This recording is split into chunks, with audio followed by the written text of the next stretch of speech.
Cette notice est importante. Prenez le temps de la lire, s'il vous plaît. En tout temps, durant un exercice, si vous vous sentez étourdi, si vous avez de la douleur, si vous avez de la difficulté à respirer, s'il vous plaît, arrêtez immédiatement. Il est alors fortement conseillé de consulter votre médecin pour s'assurer qu'il n'y ait aucune condition médicale sous-jacente. Et d'abord, vos repères osseux. Palpez le bord inférieur de vos côtes, puis le bord supérieur de votre crête iliaque jusqu'au centre pour rencontrer votre symphyse pubienne. Ce cadre délimite votre zone de travail. Effectuez des manœuvres de pompage sur la zone du plexus solaire, correspondant au plexus cœliaque, un centre nerveux et vasculaire s'occupant du foie, de l'estomac, du duodénum et du pancréas. Puis, déplacez-vous au niveau du centre nerveux de l'artère mésentérique supérieure et inférieure, afin de stimuler la circulation vasculaire et nerveuse de l'ensemble de vos intestins. Puis, effectuez des manœuvres de massage circulaire sur les mêmes 3 plexus.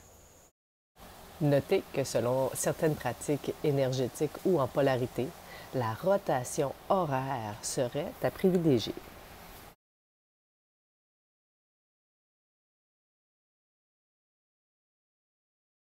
Pour effectuer le dégagement du diaphragme thoracique, utilisez une main pour rapprocher votre grille costale afin de permettre d'introduire vos doigts sous vos côtes. Pour effectuer un massage circulaire sur tout le rebord costal. Effectuez les mêmes manœuvres de l'autre côté.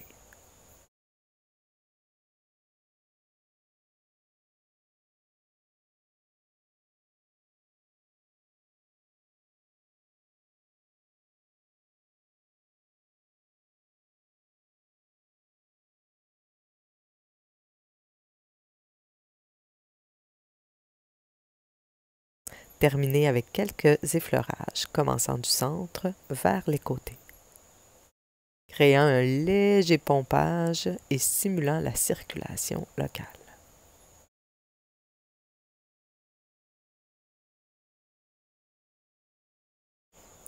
Venez introduire doucement vos doigts entre le volume de vos intestins et votre crête iliaque.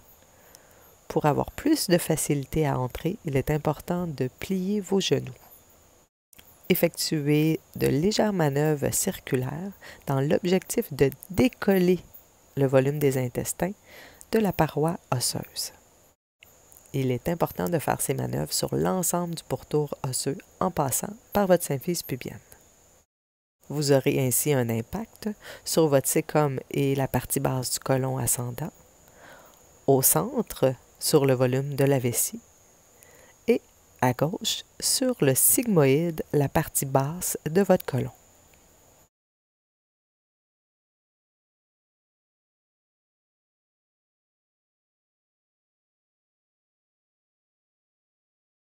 Puis, venez chercher en cuillère le volume des intestins dans la fosse iliaque pour le tracter par un mouvement rotatif vers l'épaule opposée.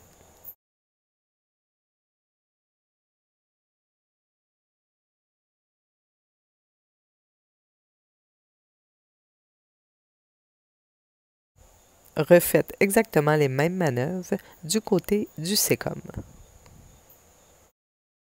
Il est possible de coordonner votre respiration au mouvement en expirant profondément lors de la traction tissulaire, augmentant le phénomène d'aspiration à l'intérieur du corps.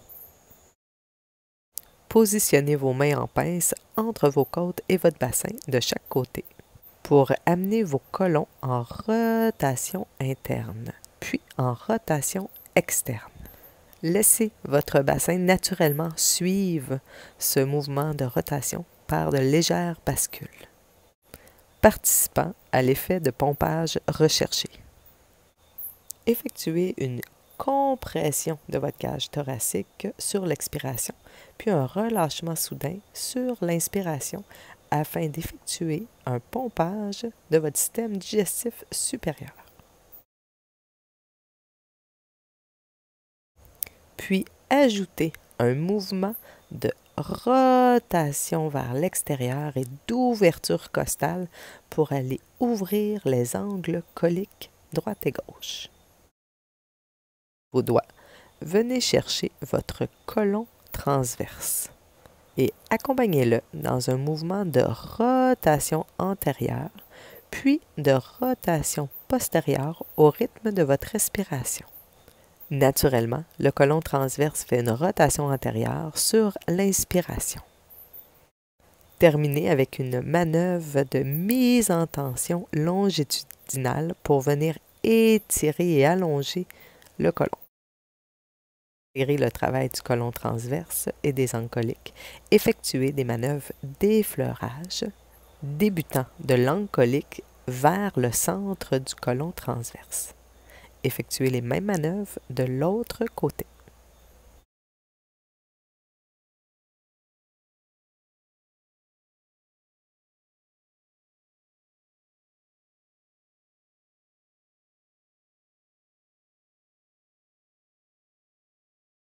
Poursuivre les manœuvres d'effleurage sur l'ensemble du cadre colique, en commençant du côté droit pour se terminer vers le côté gauche en suivant chaque courbe du côlon, soit la valve sécale, le côlon ascendant, l'angle colique droit, le côlon transverse, l'angle colique gauche, le côlon descendant, la courbe du côlon sigmoïde et le rectum.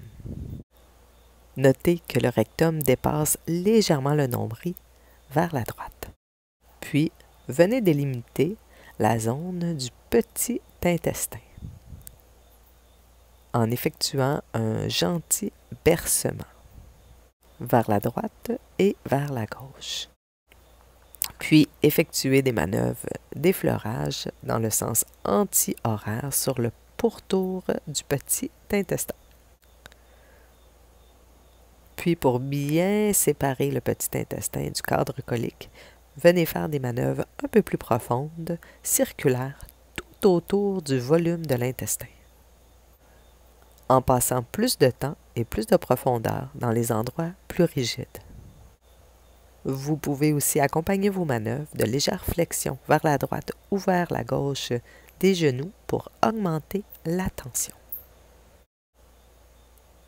Terminez ce travail par une écoute tissulaire. Placez vos mains de chaque côté de l'intestin et à l'écoute et au rythme de votre respiration, suivez le mouvement naturel qui se dessine sous vos mains.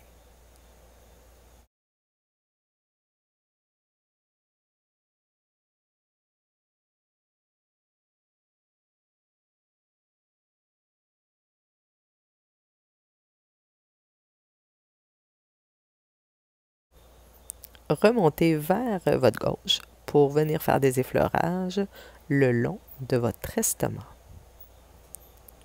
Commencez par faire des effleurages vers le haut sur la grande courbure de l'estomac.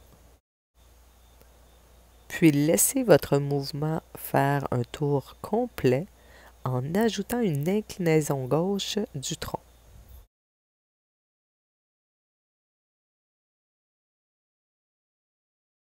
Puis déplacez-vous à droite sur le foie afin d'effectuer de grands effleurages circulaires.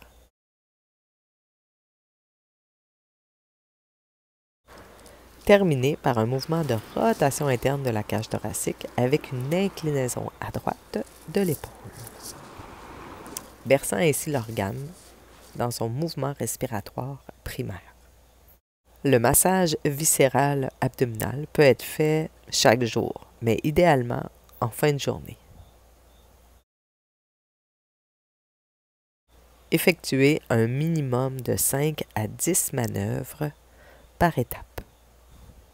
Vous pouvez en tout temps approfondir une étape selon votre besoin.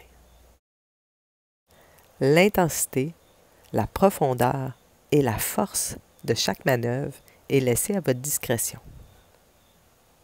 Il est vraiment important de respecter vos limites, respecter votre corps et n'oubliez pas, ces techniques sont pour vous donner un mieux-être et un bien-être. Il est donc aucunement nécessaire de forcer les manœuvres.